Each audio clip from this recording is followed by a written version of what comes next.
அன்பு தோழர் அனுரகுமார திசாநாயக்கா அவர்களே, நீங்கள் அரசியலுக்காக கச்சதீவுக்கு சென்று படம் காட்டியிருக்கின்றீர்கள் என்பது அனைவருக்கும் தெரிஞ்ச ஒரு சின்ன விஷயம். இந்தியாவை எதிர்த்து இந்து சமுத்திரத்தில் ஒருத்தரும் மயிர் பிடுங்க இயலாது. இதுதான் உண்மை, இதுதான் யதார்த்தம்.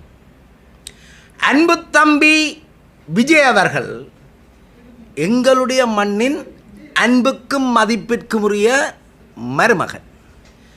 அவர் இன்றைக்கு உச்சம் தொட்டதுக்கு, இந்திய தென்னிந்திய சினிமா துறை உச்சம் தொட்டதற்கு ஈழத்தமிழர்கள்தான் முழு காரணம் என்றால் அது மிகையாது. அப்பேற்பட்ட தங்களுடைய உழைப்புக்கள் எல்லாத்தையும் நாங்கள் தொப்புக்கொடி உறவுகள், எமது கலாச்சாரம் கலை அப்பேற்பட்ட இணைப்போடு இருக்கின்றது. அப்பேற்பட்டது ஒரு சூழ்நிலையில் கடந்த கால எங்களது இன விடுதலைக்காக அளப்பரிய கடமைகளை, அளப்பரிய உதவிகளை தமிழகம் செய்திருக்கின்றது என்றால் அது மிகையாகாது. ஆனால் இலங்கை தேசத்து எமது ஈழ தேசத்தின் விடுதலைக்காக இந்த மண்ணில் இலங்கை நாட்டில் தமிழர்கள்தான் பூர்வீக குடிகள் என்பதை தம்பி விஜய் முதலில் அறிந்து கொள்ள வேண்டும். இது தமிழனின் நாடு, மற்ற அனைவரும் குடியேற்றக்காரர்கள்.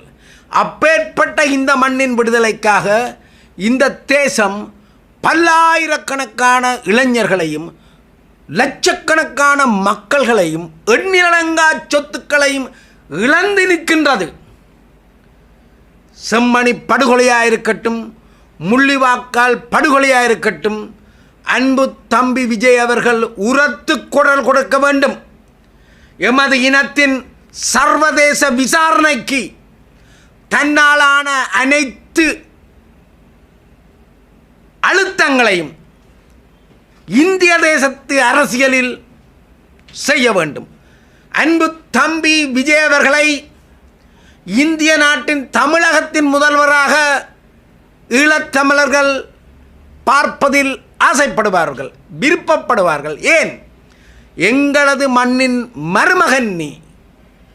அப்பேற்பட்ட பல குடும்பங்களை, அந்த வீட்டில் ஒரு பிள்ளை மரி பண்ணி இருந்தால், ஒரு ஆம்பளை மரி பண்ணி வந்தால் அந்த வீடு சிறப்பு பெறுவது, அந்த வீடு வளம் பெறுவது, அந்த வீடு மேன்மை பெறுவதெல்லாம் அந்த வீட்டு மருமகளில் தான் தங்கியிருக்கு. அப்பேற்பட்ட உன்னத இடத்தில் இருக்கின்றீர்கள் நீங்கள். எங்களது மக்களின் உயர்ந்த விருப்பத்துக்குரிய ஒரு மனிதராக தம்பி விஜய் அவர்கள் அடையாளம் காணப்படுகின்றார். ஆகவே கச்சதீவு அது இலங்கை தேசத்துக்குரியது. கச்சதீவுக்கும் மீனவர் பிரச்சனைக்கும் சிதம்பரம் கார்த்திக் சொன்ன விடயத்தை கொஞ்சம் திருப்பி அனலைஸ் பண்ணி பாருங்கள். ஆகவே கச்சதீவு மீனவர் பிரச்சனைக்கு காரணம் என்பது அது ஒரு தவறு, அது ஒரு முட்டாள்தனம். இங்கே பல மீனவர்கள் பிடிபடுகின்றார்கள் என்றால் அவர்களுடைய அடுத்த தொழில் கள்ளக்கடத்தலாகவும் இருக்கின்றது. இதை இன்று வரைக்கும் இலங்கை அரசாங்கம் அதை சரியாக பிடிக்கவில்லை, அல்ல சரியாக அதை அடையாளம் காணவில்லை. இது இப்பேற்பட்ட நிகழ்வுகள் எல்லாம் இங்கே நிரம்பவே இருக்கின்றது. நீங்கள் எங்களுடைய மீனவர்கள் கடந்த 4 தசாப்தங்களுக்கு மேலாக பசியோட பட்டினியோடு வாழ்ந்திருக்கின்றார்கள். அவர்களுடைய கடல் வளத்தை நீங்கள் உண்மையான தொப்புள் கொடி உறவுகள், உண்மையான சகோதரர்கள், உண்மையான தமிழர்களாயிருந்தால் எங்களை வாழவிட வேண்டும். எங்களது மீனவர்களை, எங்களது இலங்கை நாட்டின் பொருளாதாரத்தை, வடகிழக்கு மாகாணத்தின் பொருளாதாரத்தில் உச்சத்தில் இருக்கின்ற மீனவ சமுதாயத்தை, மீனவர்களை நீங்கள் வாழவிட வேண்டும். அவர்களுடைய விலைகளை அறுப்பது, எங்களது மீனை பெருக்கவல்ல அவ்வளவத்தையும் இழுத்து கொண்டு அதை ஒரு காட்டாந்தர பிரதேசமாக, ஒரு எந்தவித பயனுமில்லாத ஒரு கடல் வளமாக மாற்ற முயல்வதெல்லாம் தமிழ்நாட்டு மீனவர்கள் அந்த கருத்தை, அந்த முயற்சியை, அந்த தவறான அடாவடித்தனத்தை, தவறான ஆக்கிரமிப்பை முற்றாக நிறுத்த முன்வர வேண்டும். உங்களுக்கு தமிழக ஈழத்தமிழனின் கடல் வளத்துக்குள் வருவதற்கு எவருக்கும் அருகதை கிடையாது. அது எங்களுடைய சிங்கள தேச சொந்தங்களாக இருக்கட்டும், தமிழக சொந்தங்களாக இருக்கட்டும், இது வடமாகாண தமிழர்களின், கிழக்கு மாகாண தமிழர்களின் கடல் பிரதேசம். இங்கே வளர்கின்ற, இங்கே கிடைக்கின்ற அனைத்து செல்வங்களும், அனைத்து மீன்களும், அனைத்து பொருட்களும் வடகிழக்கு மாகாண மீனவர்களுக்குரியது. ஆகவே வடகிழக்கு மாகாண மீனவர்கள் சிங்கள தேசத்து உறவுகளாக இருந்தாலும் அவர்களுக்கும் நாங்கள் இந்த நாட்டு பிரஜைகள் தான். அதேபோல தமிழகத்து சொந்தங்களாக இருந்தாலும் உங்களுக்கும் தொப்புள் கொடி உறவுகள் நாங்கள். ஆகவே உங்களோட பிள்ளையை, உங்களோட தம்பியை நீங்கள் ஒருத்தர் வாழ்வதற்காக, அண்ணன் வாழ்வதற்காக தம்பியை கொலை செய்யவோ, தம்பியின் பொக்கெட்டில் உள்ள வருமானத்தை தம்பியின் சொத்துக்களை பறிக்கிறதுக்கோ அண்ணன் முற்படக்கூடாது.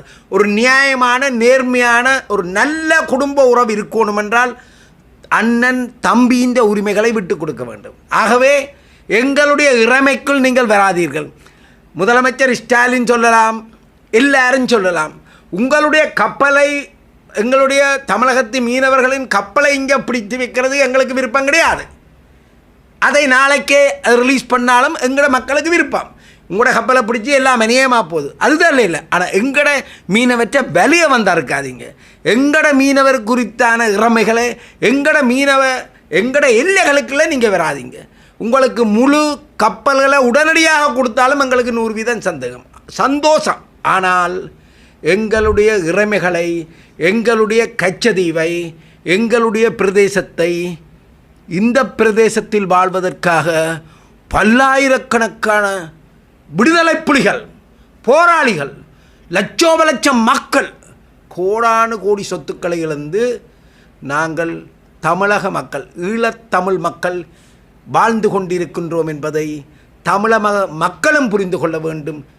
தம்பி விஜய் அவர்களே, நீங்கள் கச்சதீவை பற்றி பேசியவுடனே இலங்கை நாட்டின் ஜனாதிபதியே கச்சதீவுக்கு போகின்றார், படங்காட்டுகின்றார்.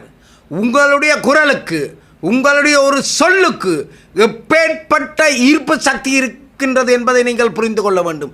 உங்களுடைய ஒவ்வொரு கூட்டங்களிலும், ஒவ்வொரு பேச்சுக்களிலும் ஈழத்தமிழனின் துன்பம், துயர் எடுத்து செல்லப்பட வேண்டும்.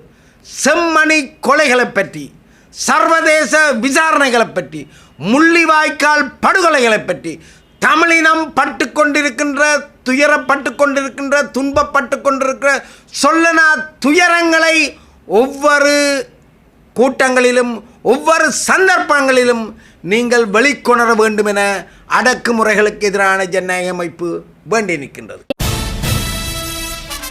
காணி விற்பனைக்கு யாழ்ப்பாணம் மானிப்பாயில் 21 பரப்பு காணி விற்பனை கொண்டு நிலப்பரப்பு மானிப்பாய் பிரதான வீதியிலிருந்து 2வது காணி மானிப்பாய் மருதடி விநாயகர் ஆலயத்திலிருந்து 600 மீட்டர் தூரத்தில் அமைந்துள்ளது. 20 அடி பாதையுடன் 2 பரப்பாக பிரிக்கப்பட்ட நிலையில் உள்ளது. குடியிருப்புகள் சூழ உள்ள பகுதி, நன்னீர் ஊற்று சூழல். ஒரு பரப்பின் விலை 55 லட்சம். பார்வையிடும் நேரம் காலை 6 மணி முதல் மாலை 6 மணி வரை. தொடர்புகளுக்கு ஜெயம். தொலைபேசி இலக்கம் 077 814 73 89 அல்லது 077 986 54 57.